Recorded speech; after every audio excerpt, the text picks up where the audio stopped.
नमस्कार, मैं हूं संध्या। उत्तराखंड लाइव में आप सभी का स्वागत। पहले देख लेते हैं हेडलाइंस।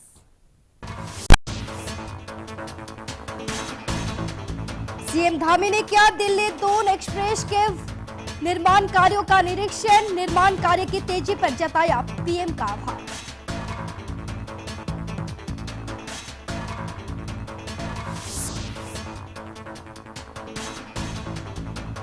अमीर लोगों से आयुष्मान छोड़ने का आग्रह करेगी धामी सरकार। अब तक आयुष्मान से इलाज पर खर्च हुए करोड़ों रुपए।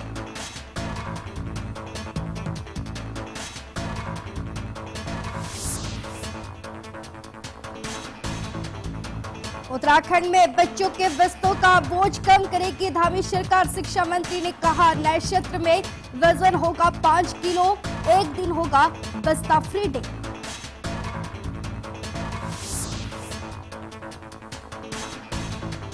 नेता प्रतिपक्ष यशपाल ने फिर साधा निशाना। कहा सरकार हार के डर से नहीं चाहती निकाय चुनाव कराना। कांग्रेस शानदार जीत के लिए इस बार तैयार।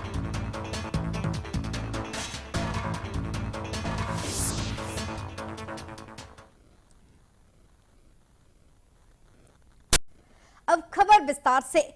मुख्यमंत्री पुष्कर सिंह धामी ने सोमवार को डाट काली मंदिर देहरादून में दिल्ली देहरादून एक्सप्रेस के निर्माण कार्यों का स्थल निरीक्षण किया। इस अवसर पर उन्होंने एक्सप्रेस के निर्माण में इस्तेमाल हो रही आधुनिक तकनीकों और पर्यावरणीय सुरक्षा उपायों के बारे में अधिकारियों से जानकारी ली। मुख्यमंत्री ने कहा कि देहरादून में दिल्ली देहरादून एक्सप्रेसवे का कार्य अंतिम चरण में है। इस एक्सप्रेसवे का तेजी से निर्माण होने पर मुख्यमंत्री ने प्रधानमंत्री नरेंद्र मोदी एवं केंद्रीय सड़क परिवहन मंत्री नितिन गडकरी का आभार भी व्यक्त किया है। उन्होंने कहा कि इस एक्सप्रेसवे के पूर्ण होने पर देहरादून से दिल्ली का सफर मात्र 2 से ढाई घंटे में पूर्ण हो जाएगा। इससे जहां लोगों का आवागमन सरल होगा, चार धाम यात्रा के लिए आने वाले श्रद्धालुओं को और सुगमता होगी। मुख्यमंत्री ने कहा कि उत्तराखंड की आर्थिकी को बढ़ाने, पर्यटन और व्यवसायिक गतिविधियों को बढ़ावा देने के लिए भी ये प्रोजेक्ट सहायक सिद्ध होगी।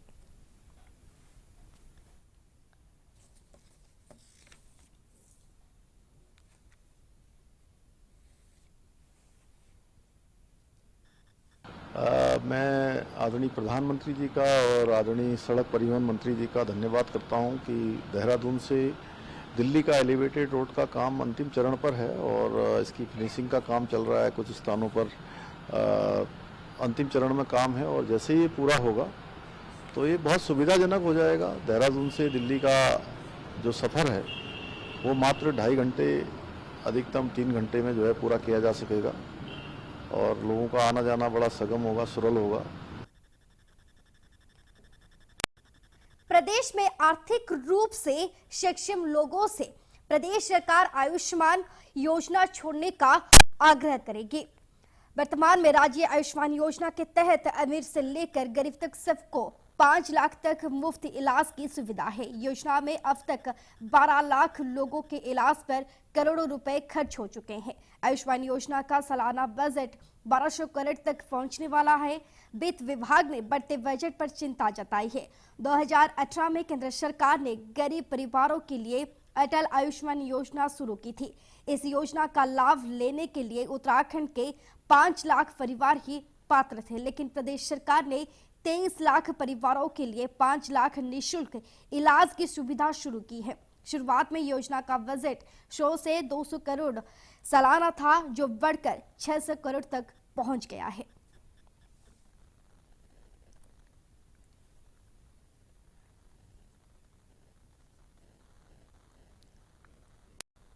उत्तराखंड के बच्चों के लिए बस्तों का बोझ कम करने के लिए सरकार ने एक दिन बस्ता फ्री डे करने का फैसला लिया है। शिक्षा मंत्री डॉक्टर धन सिंह रावत का कहना है कि हाइब्रिड मोड में स्कूल और कॉलेज को चलाने की तैयारी की जा रही है। हर महीने एक दिन बस्ता फ्री डे होगा। साथ ही बस्तों का बोझ कम करने के लिए बस्तों का वजन तय किया गया है। राज्य में 1 जनवरी के बाद अगला जो सत्र होगा वहां मैक्सिमम वजन 5 किलो से ज्यादा नहीं होगा।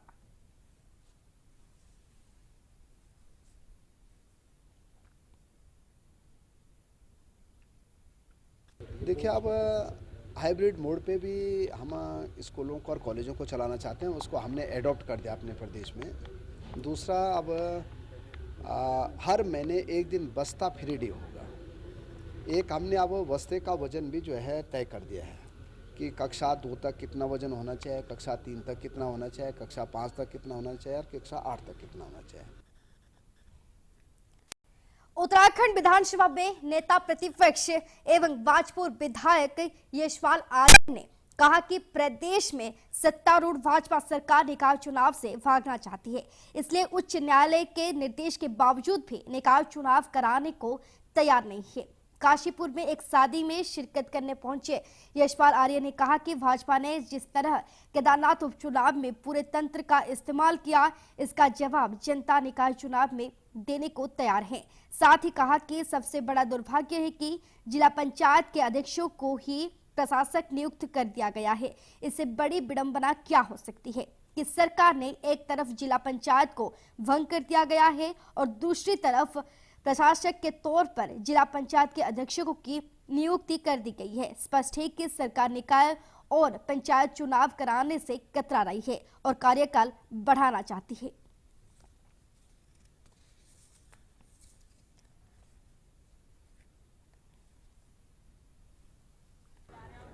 देखिए, भाजपा सरकार चुनाव से भागना चाहती है। माननीय उच्च न्यायालय के निर्देश के बावजूद भी सरकार चुनाव कराने को तैयार नहीं है और इसकी वजह साफ है कि भाजपा ने जिससे केदारनाथ उपचुनाव में धन बल का इस्तेमाल किया, सरकारी मशीनरी का दुरुपयोग किया और पूरा तंत्र केदारनाथ उपचुनाव में लगा दिया गया। सीएम पुष्कर सिंह धामी ने देहरादून के सागरतल में बलभद्र खलगा विकास समिति की ओर से आयोजित 50वां खलगा मेला में प्रतिभाग किया। इस मौके पर सीएम धामी ने खलगा मेला आयोजन समिति को 5 लाख दिए जाने की घोषणा की। साथ ही 50वां खलगा मेला स्मारिका का विमोचन भी किया। वहीं सीएम धामी ने कहा कि खलगा मेला पूर्वजों की वीरता और अदम्य साहस को स्मरण करने का अवसर है। उन्होंने वीर सपूत सेनानायक कुंवर बलभद्र थापा और उनके वीर साथियों के साथ वीरंगनाओं को भी नमन किया। सीएम पुष्कर सिंह धामी ने कहा कि खलगा की वीर भूमि में साल 1814 के एंग्लो गोरखा युद्ध में सेनानायक कुंवर बलभद्र थापा और उनके वीर सैनिकों ने मातृभूमि की रक्षा के लिए अपने प्राणों की आहुति दी थी। इस युद्ध में कुंवर बलभद्र थापा ने अपने वीर सैनिकों के साथ ब्रिटिश सैनिकों की विशाल सेना का सामना किया था।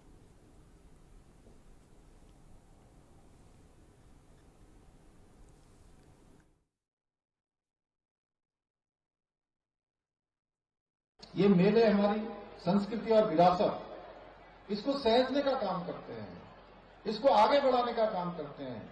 पीढ़ी दर पीढ़ी हमारे नौनिहालों में, हमारे नवयुवकों में एक संदेश देने का काम करते हैं कि हमारी विरासत, हमारे पूर्वजों ने कितनी कठिनाइयों से इसको हमेशा सुरक्षित रखा था, उसके लिए उन्होंने कितना संघर्ष किया था। उसी प्रकार ये मेला भी हमारी समृद्ध सांस्कृतिक परंपराओं को सहेजते हुए अगली पीढ़ी तक पहुंचाने का एक बहुत ही विशिष्ट माध्यम है। राष्ट्रीय फिल्म पुरस्कार विजेता और प्रसिद्ध फिल्म निर्माता निर्देशक प्रकाश झा ने मुख्यमंत्री पुष्कर सिंह धामी से मुलाकात की। इस दौरान प्रकाश झा ने उत्तराखंड में फिल्मांकन के लिए इच्छा जाहिर की है। फिल्म निर्माता प्रकाश झा ने रविवार को सीएम धामी से मुलाकात की। इस दौरान प्रकाश झा ने कहा कि फिल्म जगत के लोगों का उत्तराखंड में फिल्मों की शूटिंग के लिए तेजी से रुझान बढ़ रहा है। सीएम धामी ने फिल्म निर्माता निर्देशक प्रकाश झा का स्वागत करते हुए कहा कि उन्हें राज्य में फिल्मांकन के लिए हर संभव सहयोग दिया जाएगा। उन्होंने कहा कि उत्तराखंड में फिल्मों की शूटिंग के लिए अनेक डेस्टिनेशन है। सीएम धामी ने कहा कि उत्तराखंड में नई फिल्म नीति 2026 बनाई गई है। फिल्मों की शूटिंग के लिए सिंगल वेंडर सिस्टम से अनुमति प्रदान की जा रही है।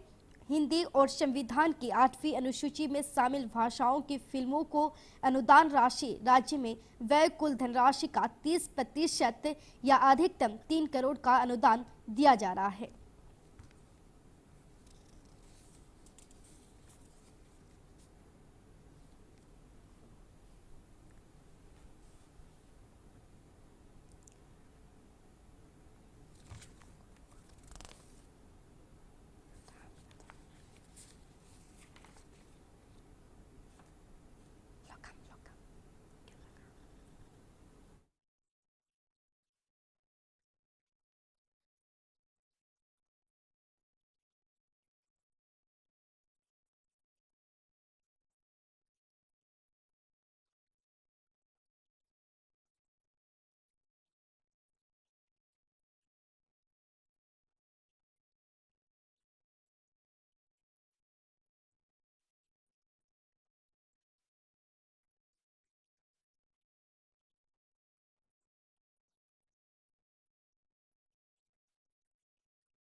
प्रदेश सरकार के कड़े निर्देश के बाद राज्य पहाड़ी इलाकों में बाहरी लोगों द्वारा जमीन फरोख्तों पर लगाम लगनी शुरू हो गई है। प्रदेश सरकार मुख्यमंत्री पुष्कर सिंह धामी द्वारा जमीनों जांच के निर्देश के बाद उत्तराखंड के पर्वतीय इलाकों में बाहरी लोगों के द्वारा जमीन खरीद फरोख्त में विवाद के मामले सामने आ रहे हैं। वहीं अल्मोड़ा जिले ब्लॉकों में जमीनों का घालमेल हुआ है, जिस पर जिला प्रशासन ने नकले काशना शुरू की हो गया है। तभी अल्मोड़ा में जमीन खरीद फरोख्त के मामले की जांच के बाद जनपद में 23 मामलों में उल्लंघन जांच की गई, जिसमें 11 मामलों पर नोटिस जारी किए गए हैं और 5 मामलों की जांच की जमीन जब्ती कर रेवेन्यू विभाग में निहित किए गए हैं।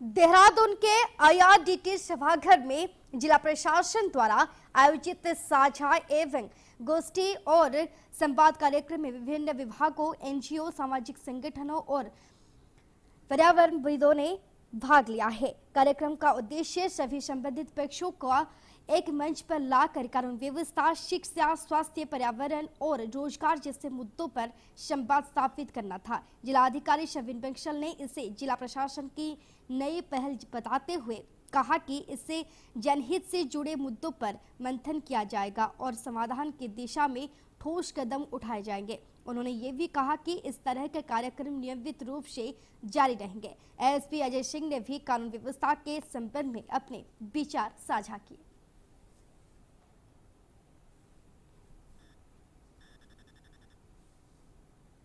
बच्चों की, महिलाओं की फील्ड में काम करते हैं।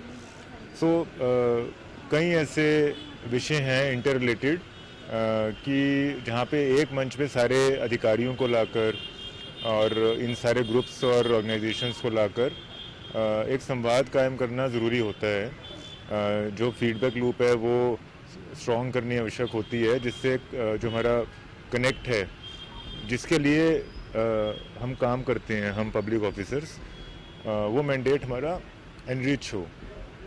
तो उसी के परिप्रेक्ष्य में ये एक ऐसा फोरम डिवाइस किया गया है और इसको आगे अब हम इंस्टीट्यूशनलाइज भी करेंगे, जिससे इसकी कंटिन्यूटी बरकरार रहे।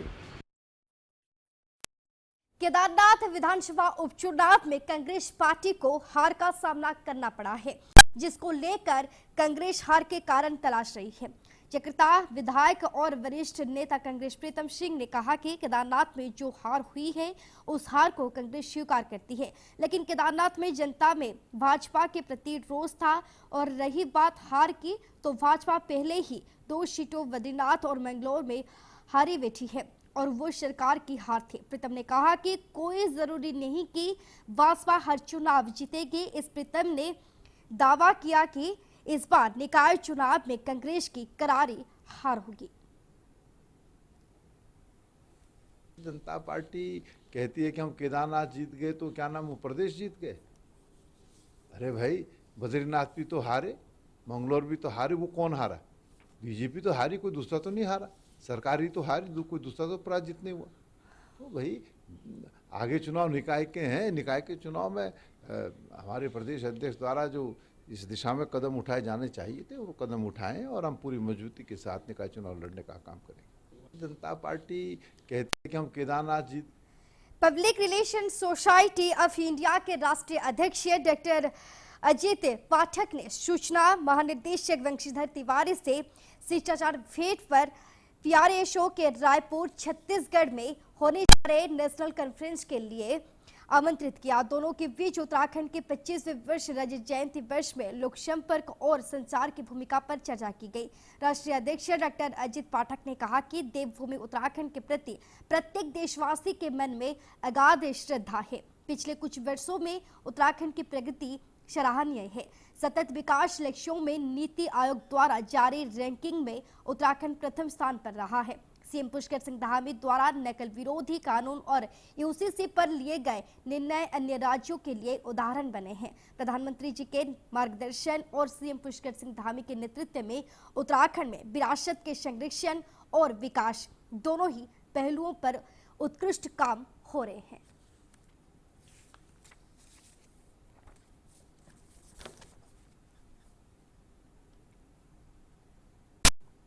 ये थी अब तक की बड़ी खबरें। अब वक्त है बुलेटिन की समाप्ति का। आज्ञा दीजिए। नमस्कार।